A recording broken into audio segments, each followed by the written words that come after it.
हम अक्सर ये बात सुनते हैं कि इंटरनेट स्लो है क्योंकि शार्क ने सबमरीन केबल काट दी। आखिर कैसे शार्क की केबल काट देती है और इसका इंटरनेट पर क्या फ़र्क पड़ता है?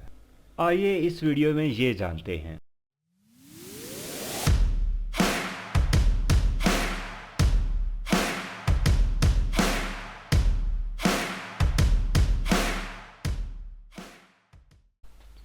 इससे पहले कि हम अंडर सी केबल्स की तरफ बढ़ें, लेट्स सी कि व्हाट इज़ इंटरनेट। जब दो या दो से ज़्यादा कंप्यूटर डिवाइसेस आपस में कनेक्ट कर दी जाएं, तो वो एक नेटवर्क बनाती हैं।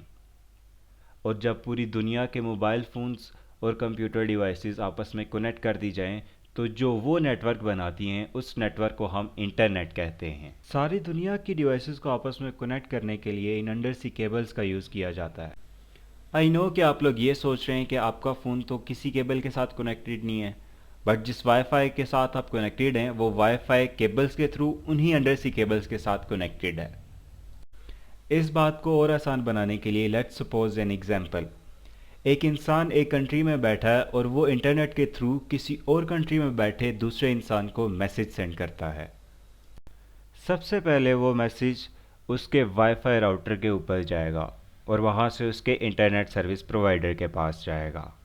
इंटरनेट सर्विस प्रोवाइडर आपको इंटरनेट प्रोवाइड करने वाला लोकल एरिया में बंदा है, जिसके पास राउटर और स्विचेस लगे हैं जो कि अंडर सी केबल्स के साथ कनेक्टेड हैं वायर्स के थ्रू।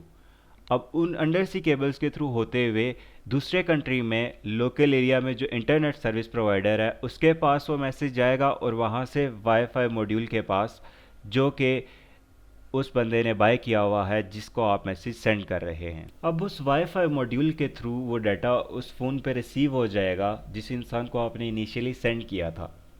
ये डाटा क्योंकि लाइट वेव्स में ट्रैवल करता है तो इसलिए ये बिल्कुल मिली सेकेंड्स में हो जाता है या उससे भी कम में।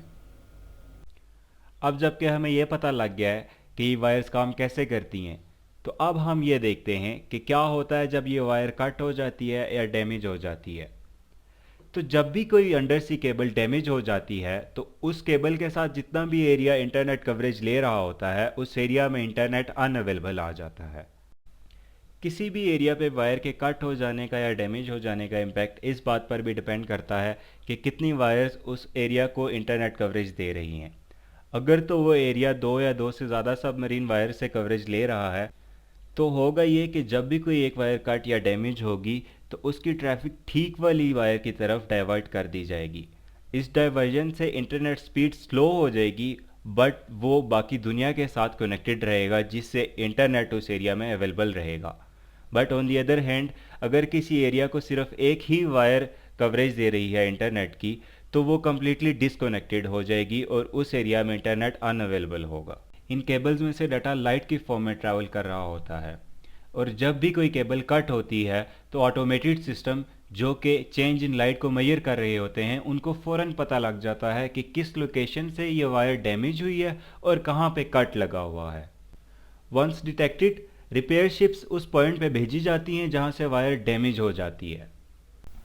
रिपेयरिंग शिप्स उस जगह पे पहुँच के डैमेज वायर को बाहर निकालती हैं। जो डैमेज हिस्सा होता है उसको रिप्लेस करके टेस्टिंग करके उन वायर्स को दोबारा समुंदर में डाल दिया जाता है। इसी तरह की शिप्स इन सबमरीन केबल्स को डिप्लॉय करने के लिए भी इस्तेमाल की जाती हैं। इन शिप्स पर स्पेशल इक्विपमेंट्स लगे होते हैं जो सबमरीन केबल्स को डिप्लॉय करने और रिपेयर करने के लिए यूज़ किए जाते हैं। अगर बात की जाए डिप्लॉयमेंट कॉस्ट की, तो 1 किलोमीटर सबमरीन वायर की डिप्लॉयमेंट के लिए कॉस्ट $20,000 से $50,000 तक जा सकती है। इसका मतलब है फॉर 100 किलोमीटर सबमरीन वायर ये कॉस्ट $2 मिलियन से $5 मिलियन तक भी हो सकती है। और अगर बात की जाए रिपेयरिंग कॉस्ट की तो वो $1 मिलियन से $5 मिलियन पर रिपेयर हो सकती है। ये इसलिए क्योंकि जिस जगह पे कट लगा है या जहाँ पे वायर डैमेज हुई है उस जगह की वेदर कंडीशंस और जियोग्राफिकल कंडीशंस बहुत ज़्यादा मैटर करती हैं।